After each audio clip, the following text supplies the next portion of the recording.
Go. Hello, this is Team PJNJ. I'm Nikolai. I'm going to be presenting the pre-production milestone. So our original design, the player is given a melody on the score and they press the buttons at the bottom of the screen. This moves the cats across the notes to the end of the melody. There is no background or soundtrack in this design, and the gameplay is level based. The controls are quite basic in this version. The first change we've made in the platforms the game will be available on. Instead of making the game a PC game only, we will now be making it for iOS and Android only. Women make up about 70% of match-free and family farm simulation games audiences. About half of casual puzzle and atmospheric exploration games are played by women too. Making this change should have a very positive effect on our target audience and attract a much larger number of players. The second change we made to our game design was the addition of a keyboard that the player can use to select notes. We made this change because it adds another dimension to the learning aspect of our game. Now, not only are you learning music notation, you're also learning the notes on a keyboard and how they relate to the music. We made the keyboard 7 notes long, as this fits well on a mobile screen and provides every single note in an octave.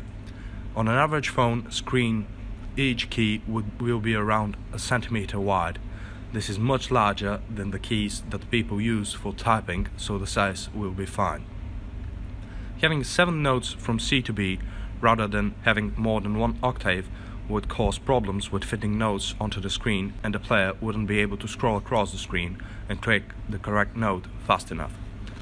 Having the game on a mobile device makes the controls function better, as a piano keyboard is much more intuitive to touch than using a computer keyboard to control it. The keyboard has the notes written on them. This turns off later on into the game. There will also be a tutorial version before the main game, where the notes on the score have the letters written on them. This makes the game accessible to people who have never seen music before, and to people who have no interest in learning music and just want to play a fun game. One idea we had was to incorporate a power bar into the note selection process, which, although might have been quite a fun idea adding some challenge to the game, it would have taken away from the main focus of the game and would have made the game flow poorly. Our original idea, where the player would simply select the note they heard, was a decent idea. However, we felt like it was too simple and would not hold the player's attention for very long. It was more of a quiz rather than a game. Another idea we had was to rotate the score sideways and have notes coming down the screen towards the player. However, we felt that doing this, although would fit on the screen better, would not help the player learn what the score looks like and when notes are placed on the score when reading actual music. The gameplay in our newly designed game has changed quite significantly. Instead of having just the 6 notes as buttons at the bottom of the screen, we now have an actual keyboard which the player can press. This will enhance both the engagement and the learning factor for the player. The addition of the dog chasing the cat along the score also adds a small fear factor for the player, as if they do not pick a note quick enough, they will lose. As the player gets further through the game, they are awarded points. These are used as in-game currency to buy cosmetic items such as different background schemes, piano skins, cat skins, etc. Our power-up items such as an extra life also. The use of an in-game shop is used successfully in maybe mobile games like Jetpack Joyride. This keeps the players interested and keeps them playing, as they have goals to get new things. The original game, Find the Music Era, has a very basic gameplay idea where the character runs across a series of notes. This is kept and developed upon in our game. The notes in Find the Music Era aren't presented as musical notes, and so don't teach the user about what notes sound like or look like on a score or piano keyboard. The original game doesn't have any indication of whether the notes are right or wrong, and ultimately the only mechanic of the game doesn't work. Our game will clearly indicate when the player makes an error and declares what the correct note is, making the game much more of an experience you can learn from. The player starts with the character sitting on the treble clef symbol until they press a note on the piano keyboard below. If the player presses the key that corresponds with the note in front of the character correctly, then they proceed to the next note. The score will continually scroll to the left as the player proceeds. As the player goes on, the background will change. This will help to avoid boredom, but will also give a sense of progression. There will always be at least one note in front of the character so that the player has time to think about what key to press. If the player presses the wrong key, then the character will miss the note. If the key pressed is higher than the correct key, then the character will jump farther than the note, and vice versa. To give the player a time pressure, we wanted to have a limited time they could stay on each note. We decided to have a dog chase the cat. The dog starts 2 notes behind the cat and will proceed every half second. This could change with different difficulties. Our target audience is girls between 12 and 18 years old. The current split of the games market between women and men is 41% to 59%. However, according to an article on MDev, women make up 85% of the mobile games market. The games that these women are playing the most are town matching games, basic simulator games, and casual puzzle games. All of these genres are mainly available on mobile. 42% of the player base for casual puzzle games is female, and is the third most played genre amongst women. Our game will have puzzle solving elements, with the player having to get the correct note on the piano as the one notated on the score. We hope that this puzzle solving aspect of the game will attract more players from our target audience. Many of the most played mobile games are endless runner type games, meaning that the player can always improve.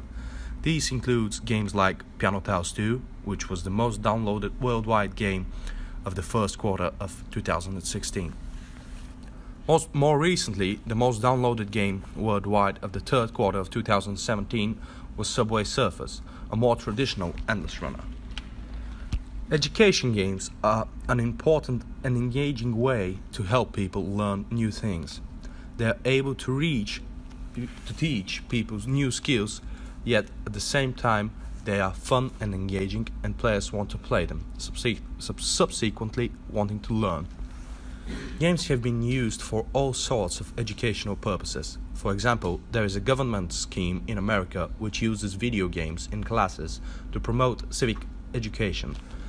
This is actually widely used and has been endorsed by the ESA. In 2016, ESA Foundation proudly supported upgrades to one of iCivic's marquee video games, Win the White House, which teaches middle school students about government by immersing them directly into politics.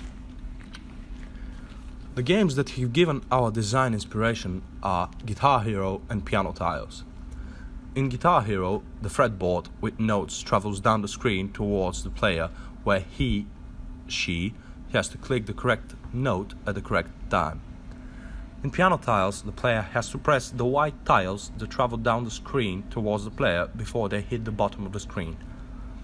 We have used the idea of making the player get the note before it hits the back of the score with the dog. Using this idea makes it so the player is pressured to make a decision quickly, otherwise the dog will catch the cat. The first competitor is Piano Tiles 2, Don't Tap 2. In this game, the player has to tap tiles that are moving towards them before they reach the bottom of the screen. This game has an extremely simple but effective concept with over 100 million downloads. A high percentage of players that play this game will be within our target audience age range, as a very large percentage of female gamers use mobiles and tablets and will have played this game. Our game has a similar concept, with the dog chasing the cat and selecting the incorrect note, causing the player to lose, However, our game adds another level of engagement where you gain knowledge and understanding of how a musical score works and where notes are on a piano keyboard. The purpose Subway Surfer is to escape from the train conductor, and a similar thing happens in our game, where Rex, the dog, chases Maru, the cat. The purpose of this is the same in both games, namely to put pressure on the player. Piano Cats is different to Subway Surfer because it aims to develop real skills and learn music, things that can be applied in real life. Subway Surfers doesn't have this in, and is just for fun with no learning aspect. About the competition, the audience for Subway Surfers is large, but at the same time some parents and teenagers don't appreciate completely this game because they think that the game has some inappropriate scenarios. Looking at this aspect, we can say that Piano Cats is more appropriate than Subway Surfers for a young audience, the game being an educational purpose too. In the same time, Subway Surfer could be more dynamic for the kids because the theme is more appropriate to them.